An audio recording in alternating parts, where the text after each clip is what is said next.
When Hurricane Matthew hit Haiti in 2016, Wayne Gornson was building an agricultural enterprise in the Dominican Republic. When asked if there was a way he could help the affected population, he jumped into action. Listen to the amazing story on this NSP Short. And so we developed and patented different processes and built a factory.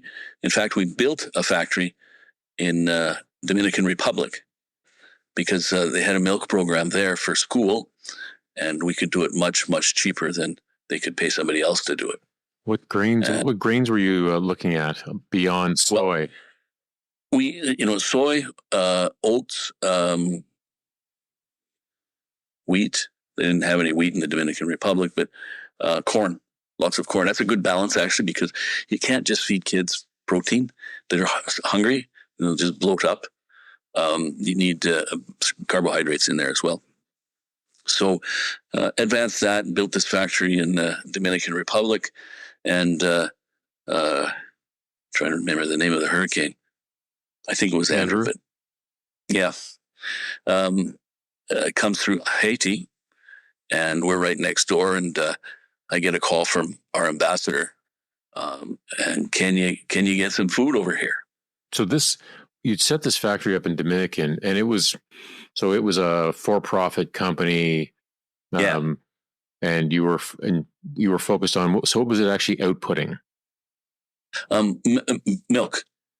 Okay. Milk from soy, from oats. Soy and corn. Soy and corn. Okay.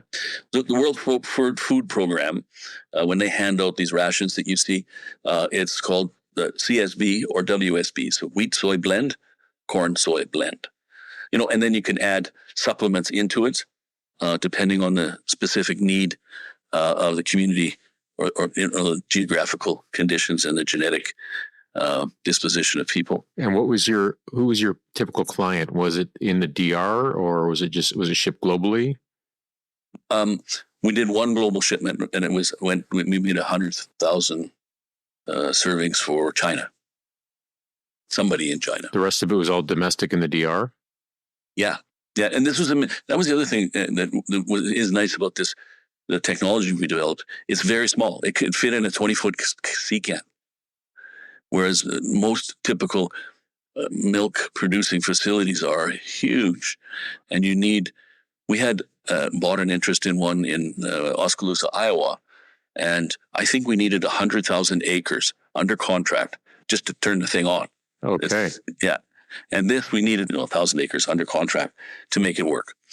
So again, micro size. We did two things in the Dominican. I really wanted to prove out the technology and make sure it worked.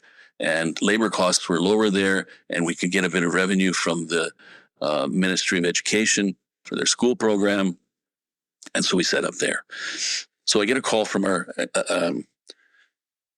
Canadian ambassador in Haiti, and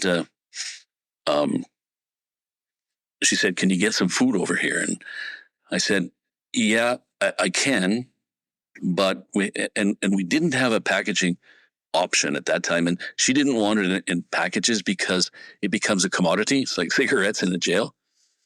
And so we figured out a way to create a cold chain all the way from our factory into Haiti using a refrigerated truck and totes, and we had a bunch of young guys from Canada down there working, and I didn't want them going across the border, and so I did that myself.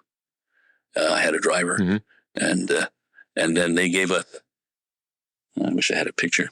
They gave us the military, it wasn't the military, it was the National Police Force, gave us a series of goons to be on all sides of us just for protection. It was food. People were starving. And we would drive out to schools and set up we had designed, I was sitting in the hotel one night thinking, hell are we going to dispense this? And then I thought, it was pretty good. I'm sitting at the bar and looking at the tap. I think, Heineken is pretty good at that. So I talked to the local beer company in Haiti, and I said, "Can you weld up 2 tanks?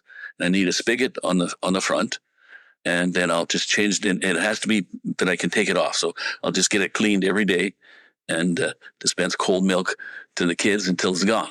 And that way it would just be in a cup. Kids had to put the cup back into the sanitizer, and that's how we dispensed it. And then the word got out, and the United Nations phoned and said, we've got a problem. We got a bunch of prisoners that aren't being fed.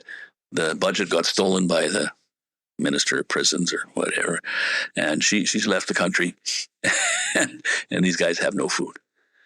The conditions in there were horrific. And actually, that's the prison that was in the news recently that all those people escaped out of. And each prisoner, I think, had, when they were all in their cells, and they had a yard, but when they were put in their cells, I think it was about 13 inches by 13 inches, I calculated.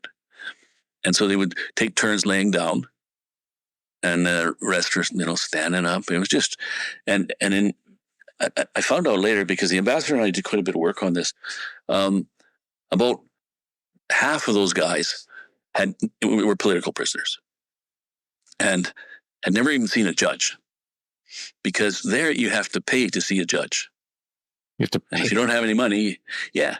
And so, and another thing, we looked at, like, lots of these guys were in there. They hadn't seen a judge. They hadn't been charged, but they were still incarcerated.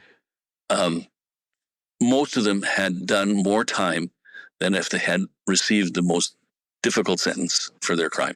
You stole a goat, that's 2 years in jail. This guy'd been there 4 years.